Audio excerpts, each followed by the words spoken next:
Welcome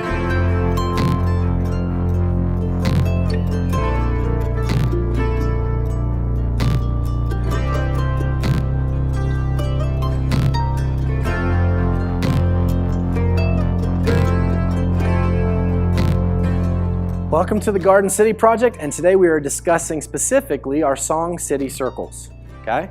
Check out some of our information and resources in another video and on our website about how these circles happen, what they're about.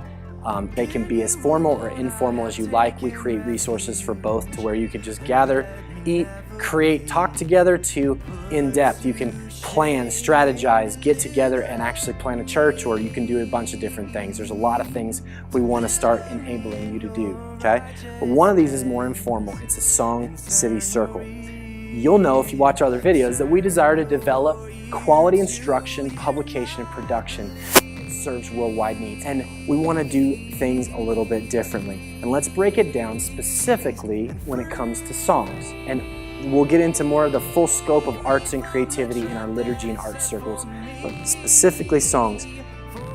We want to develop. Let's look at that.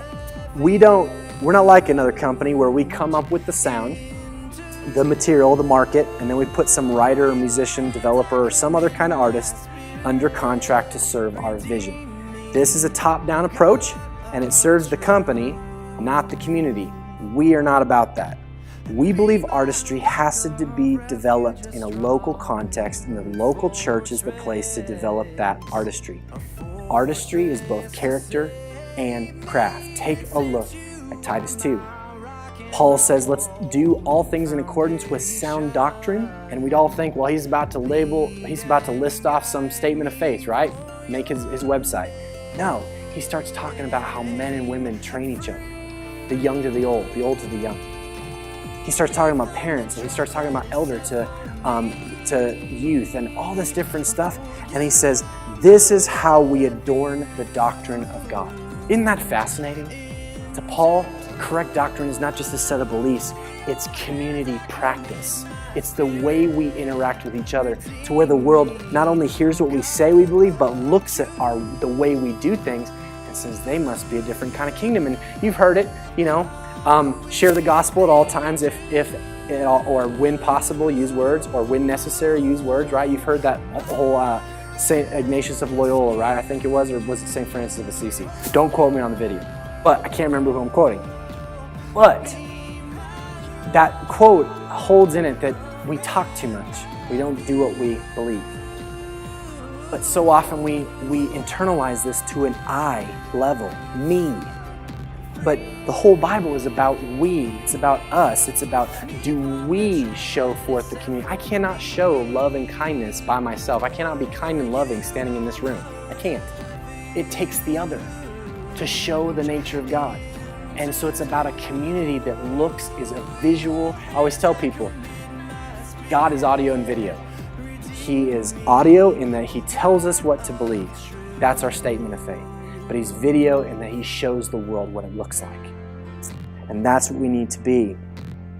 And the only place we can develop true artistry and beauty is in character and craft. Not only the things that we're producing, but the things we are. And only the family and only the church can do that. A business, a 501c3, a corporation cannot do this. This is why God started with the family in the garden. And from there, He grew communities. He grew family of families, and ultimately later calls it the church, a family of families. And we adorn ourselves with these truths by the community we become, and the truthful artistry and innovation that we make together. We want grassroots models that work best in local churches, that capture those cultural sounds, capture the human being in that context. And I'm not downing what other production companies are doing, what other musicians are doing, like Hillsong as an example. It's great. They got good stuff coming out there. They got bad stuff coming out, just like everybody. But everybody took the model that was Australia birthed and started supplanting it and overtaking the voice and the sound of other cultures. We want to unearth and we want to bring up their sound and say, what does the kingdom of God sound like through your voice, through your craft? We want to capture the heart sounds of people locally. To us, that's quality. It's not about making what sells. It's about capturing that voice. I remember going into Africa in the jungle and I was singing, and they started singing a Hillsong song. And And I stopped. And I just remember something feeling wrong about that. Not that the Hillsong song was bad. I actually liked the song. But I asked them, I stopped, I said, no, let's sing something from your culture, something from your history. And they started singing and dancing, and something came alive in that room. And all of a sudden, the whole tone of the room changed. There was something that was captured that was not captured in the Hillsong song. And that's why we want you to form a Garden City circle. You don't have to call it Garden City. We're just helping you equip it. We just want you to call it a circle.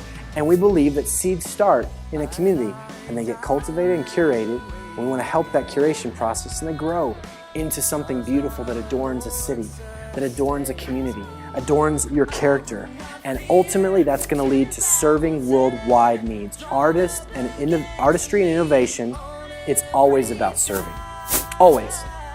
I use Bono as an example, not to allude to what he believes, but he's connected that he makes beautiful music. He goes and he puts up a stage in front of something gross like a landfill in the middle of Africa. And as soon as people look at his beautiful music and say, I want to go over there, he drops the screen and he says, no, this is what we need to help.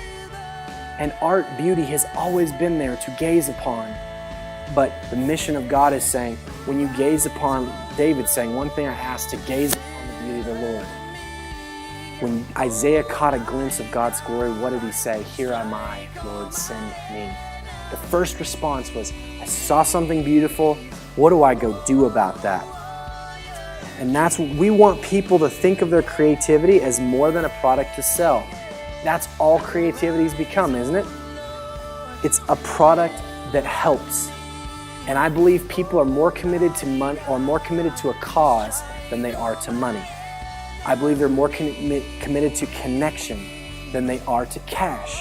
Why? Because Garden City, we promote a cause. We're like, we don't want to just sell a product. We want to undo some of these things that are putting the first instead of the last first. We want to, instead of meeting the needs, they're creating the needs, because all these gangsters go out and rapping about these hateful things that they've encountered in the Bronx.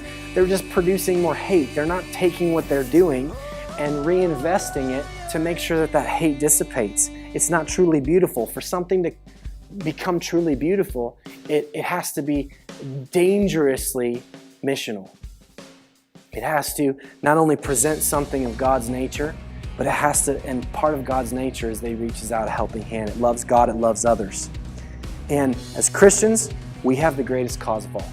Not Garden City, not your church. It's to make disciples and plant churches.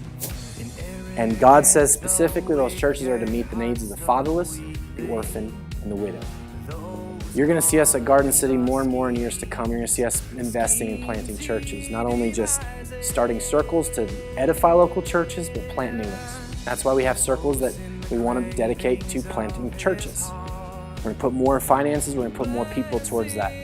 You're going to see Garden City meet the needs of the fatherless, the widow, and the orphan. We want artful, beautiful projects, but that are connected to practically raising up the least of these. That's what God says we are to do. We want to capture these local sounds. We want to post them in our marketplace, produce them in our bundles, or direct people back to you, whatever it is. And we want to integrate it into a YouVersion app, and we want to take it to the global level. Not only to where it's global exposure for you, it might build your brand. I'm okay with that. It might build your personal business. I'm okay with that. Build your personal ministry.